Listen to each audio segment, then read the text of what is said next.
மேலும் ஒரு அண்மை செய்தியை பார்க்கிறோம். தமிழ்நாட்டில் கூட்டணி ஆட்சியா அல்லது ஒரு கட்சியின் ஆட்சியா என்பதை மக்கள் முடிவு செய்வார்கள் என்று காங்கிரஸ் எம்பி மாணிக்கம் தாக்கூர் தெரிவித்திருக்கிறார். இதற்கு முன்பாக முதலமைச்சர் தமிழ்நாட்டிற்கு கூட்டணி ஆட்சி என்பது ஒத்து வராது என்று கூறியிருந்த நிலையில் மாணிக்கம் தாக்கூர் தன்னுடைய எக்ஸ் தளத்தில் இந்த கருத்தினை பதிவிட்டிருக்கிறார். தொடர்ந்து கூட்டணி ஆட்சி வேண்டும் என்பதை காங்கிரஸ் தரப்பிலிருந்து வலியுறுத்தக்கூடிய ஒரு நபராக இருக்கக்கூடியவர் மாணிக்கம் தாக்கூர். அவர் தற்போது முதலமைச்சர் தெரிவித்திருக்கக்கூடிய கருத்திற்கு எதிர்வினை ஆற்றும் விதமாக கூட்டணி ஆட்சியா அல்லது ஒரு கட்சியின் ஆட்சியா என்பதை மக்கள் முடிவு செய்வார்கள் என்று தெரிவித்திருக்கிறார்.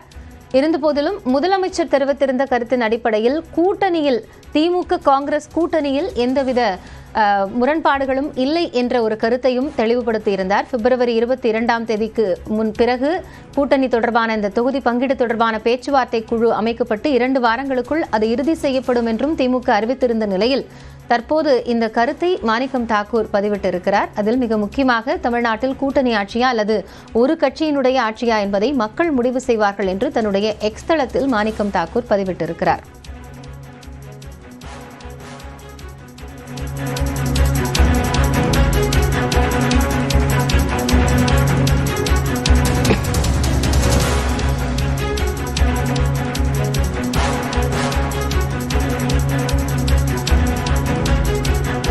திமுக காங்கிரஸ் கூட்டணிக்குள் இருக்கக்கூடிய முரண்பாடு என்பது தொகுதி பங்கீடு பேச்சுவார்த்தை இன்னும் தொடங்கப்படாத இருக்கக்கூடிய அந்த பேச்சுவார்த்தையினால் வரக்கூடிய அதிருப்தி என்று செய்தியாளர்கள் சந்திப்பில் நேற்று செல்வ பெருந்தகையும் குறிப்பிட்டிருந்தார். அந்த ராகுல் காந்தியுடனான சந்திப்பிற்கு பிறகு இதனை தொடர்ந்து முதலமைச்சர் தற்போது ஒரு அறிவிப்பு வெளியிட்டிருந்தார். அதில் மிக முக்கியமான ஒரு கருத்தையும் தெரிவித்திருந்தார். தமிழ்நாட்டிற்கு கூட்டணி ஆட்சி என்பது ஒத்துவராதன்று என்று குறிப்பிட்டிருந்தார். இதுபோதிலும் திமுக காங்கிரஸ் இடையிலான கூட்டணி என்பது பலமாக இருப்பதாகவும் அவர் தெரிவித்திருந்தார்.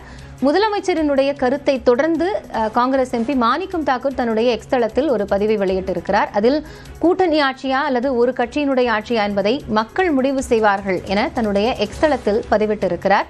இது மேலும் ஒரு எதிர்வினை ஆற்றக்கூடிய ஒரு கருத்தாக பார்க்கப்படுகிறது. தொடர்ந்து காங்கிரஸ் கூட்டணி ஆட்சியை எதிர்நோக்கி இருக்கிறது. காங்கிரஸ் தரப்பிலிருந்து திமுக கூட்டணியில் ஆட்சியில் பங்கு வேண்டும் என்ற கருத்தை மாணிக்கம் தாக்கூர் உட்பட பலர் வலியுறுத்தி வரக்கூடிய நிலையில் தற்போது இந்த கருத்து மேலும் கூட்டணிக்குள் ஒரு பிளவை ஏற்படுத்துமா என்ற கேள்வியும் எழுந்திருக்கிறது. அதேபோன்று அவர் பல்வேறு கருத்துக்களையும் குறிப்பிட்டு தன்னுடைய எக்ஸ்தல பதிவில் மாணிக்கம் தாக்கூர் வெளியிட்டிருக்கிறார். 2006 மக்கள் தீர்ப்பை செயல்படுத்தாதது தமிழ்நாடு காங்கிரஸ் செய்த தவறு என்று ஒரு சுட்டிக்காட்டுதலையும் மாணிக்கம் தாக்கூர் தன்னுடைய பதிவு மூலமாக வெளிப்படுத்தியிருக்கிறார்.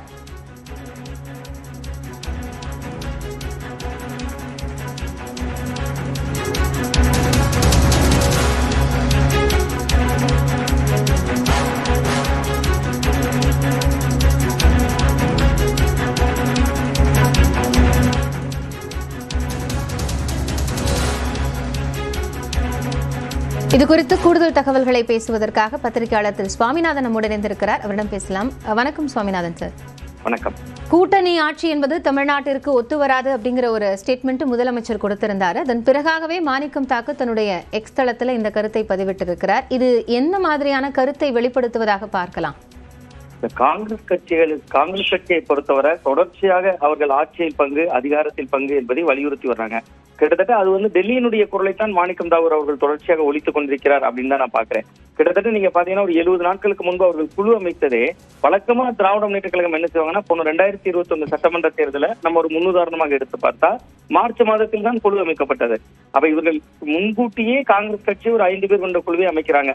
அது கிரீஷ் சோடங்கர் அவர்கள் தலைமையில ஒரு குழுவை அமைத்தாங்க. அதனுடைய நோக்கமே அவர்களுக்கு தேர்தல் தேதிக்கு கிட்டத்தட்ட ஒரு 3 மாதங்களுக்கு முன்பே குழுவை அமைக்கிறதன் மூலமா கூடுதல் சீட்களை பெறலாம், ஆட்சி அதிகாரத்தில் பங்கு என்பதற்கு அழுத்தம் கொடுக்கலாம் என்பது உள்ளிட்ட சில கனவுகளோடு தான் அவங்க காய் நகர்த்த தொடங்கியிருக்காங்க காங்கிரஸ் தொடக்கத்திலிருந்து.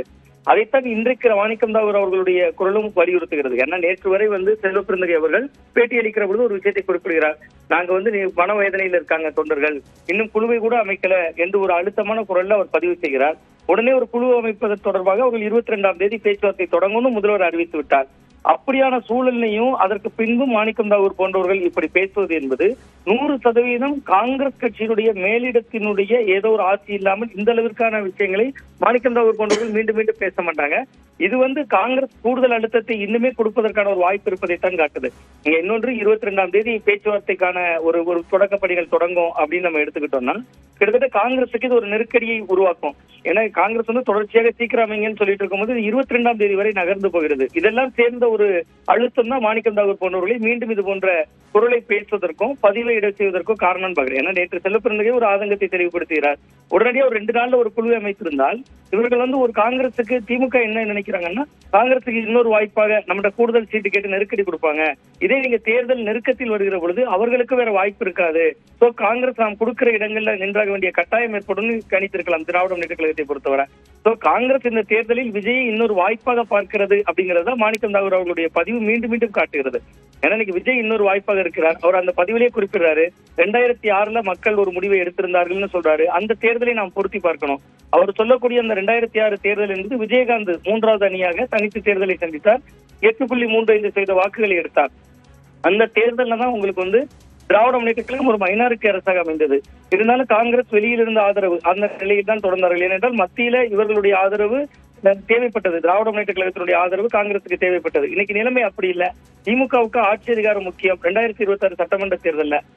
அதை வைத்து ஒரு நெருக்கடியை கொடுப்பார்கள் என்பதாகத்தான் மீண்டும் மீண்டும் மாணிக்கம் தாகூர் போன்றவருடைய குரல் என்று நாம் புரிந்து கொள்ள வேண்டியிருக்கிறது. இல்ல அப்படி ஒரு நெருக்கடியை கொடுக்க காங்கிரஸ் நினைக்குது அப்படின்னா இப்ப தலைமையுடனான பேச்சுவார்த்தைக்கு பிறகாக கூட முதற்கட்ட தலைவர்கள் சொல்றது இந்த சுமூக உடன்பாடு இருக்கு அப்படின்னு சொல்றதுல என்ன விஷயம் இருக்கு? இப்ப கூட முதலமைச்சரும் கூட்டணியில எந்த பிரச்சனையும் இல்லை அப்படிங்கறத சொல்லியிருக்கிறாரு. அப்போ முதற்கட்ட தலைவர்களே இதை வலியுறுத்தணும் அப்படிங்கறதுல உறுதியா இருக்கிறாங்களா? ஆமா, நிச்சயமாக. நீங்க தமிழ்நாட்டுக்குள்ள இருவேறு கருத்துக்கள் இருக்கு என்பதைத்தானே இது தொடர்ச்சியா நமக்கு காட்டிக் கொண்டிருக்கிறது. இன்றைக்கு நடந்த அந்த கருத்தரங்கில் கூட பேசிய பொழுது முதல் ஒரு விஷயத்தை குறிப்பிடுகிறார். ராகுல் காந்தி என் சகோதரர்னு சொல்றாரு. இன்னும் சொல்ல போனா கடந்த 2019 பாராளுமன்ற தேர்தலில் முதல்ல ராகுல் காந்தி அவர்களை பிரதமர்னு முன்னிலைப்படுத்தியதே மு.க. ஸ்டாலின் அவர்கள் தான். அந்த ரிலேஷன்ஷிப்ல எந்த சிக்கலும் இல்ல. காங்கிரஸ் கூட்டணிக்குள்ளும் இங்க எந்த சிக்கலும் இல்ல. காங்கிரஸ் தான் அந்த கூட்டணிக்குள்ள சில கோரிக்கைகள் இருக்குன்னு என்பதாக அவர்கள் முன்னெடுக்கிறாங்க. எங்களுக்கு கூட்டணியில் சிக்கல் இல்லை, கூட்டணி கட்சிக்கு சில கோரிக்கைகள் இருக்கு, அதை நிறைவேற்றுங்க என்கிற இடம் நோக்கி நகர்றாங்க. இது திமுகவுக்கு அழுத்தம் கொடுக்க முயற்சிக்கிறார்கள். பட் ஆனா இது கிரவுண்ட்ல காங்கிரஸுக்கே நெகட்டிவா முடியும். இன்னைக்கு மாணிக்கம் தாகூர் இவ்வளவு குரல் எழுப்புகிறார். இன்று கூட ஒரு பதிவை வெளியிடுறார். முதல்வர் பேசிய பின்பு பதிவை வெளியிடுகிறார். கடைசியா திமுகவினுடைய இளைஞரணி கூட்டம் எங்க நடந்துச்சு? அதே விருதுநகர்ல தான் நடந்தது. 1 லட்சம் இளைஞர் படையை மாணிக்கம் தாகூர் ஊர்லயே திரட்டி காட்டியிருக்காங்கல்ல, தென் மாவட்டம் முழுவதும் இருந்து. நீங்க பதிலுக்கு காங்கிரஸ் அது போன்ற ஒரு பெரிய கூட்டத்தை காட்டியோ ஒரு பெரிய தங்கள் பின்னால் ஒரு பெரிய படை இருக்கிறத காட்டிட்டு இந்த கோஷங்களை எழுப்பலாம், தவறில்லை. பட் இன்னைக்கு திமுக தயவில் காங்கிரஸ் இருக்கிறது, காங்கிரஸுக்கும் தேவை இருக்கிறது திமுகவுக்கும். அந்த இடத்திலிருந்து மாணிக்கம் தாகூர் போன்றவர்கள் மீண்டும் மீண்டும் பேசுவது என்பது கட்சிக்குள்ள இருவேறு கருத்துக்கள் இருக்கு என்பதை வெட்ட வெளிச்சமாக காட்டுது. இன்னொரு விஷயம் படுத்தி பார்க்கணும். பிரவீன் சக்கரவர்த்தி போறாரு, விஜய் அவர்களை சந்திக்கிறாரு. அதற்கும் நடவடிக்கை எடுக்கல தலைமை. நேற்று வரை ஒரு மிக முக்கியமான தகவல்களை சொல்லி 22ஆம் தேதி குழு அமைக்கப்படும் என்று அறிவித்து விட்டார்கள். அந்த அறிவிக்கப்பட்ட பின்பு மாணிக்கம் தாகூர் கருத்து சொல்றாரு. அதையும் தலைமை கண்டிக்க மறுக்கிறதுனா காங்கிரசுக்குள்ளே இதற்குள்ள இருவேறு நிலைப்பாடுகள் இருக்கு. அதுல மாநில தலைமை கிட்டத்தட்ட நம்ம தமிழ்நாட்டில் இருக்கக்கூடிய 2ஆம் கட்ட தலைவர்களுக்கு அல்லது மூத்த நிர்வாகிகளுக்கு இதுல மாறுபட்ட கருத்து இருக்கு அப்படிங்கறத தொடர்ந்து வெளிக்காட்டுகிறது. நன்றி சுவாமிநாதன். நினைப்பிலிருந்து உங்களுடைய கருத்துக்களை பகிர்ந்து கொண்டமைக்காக.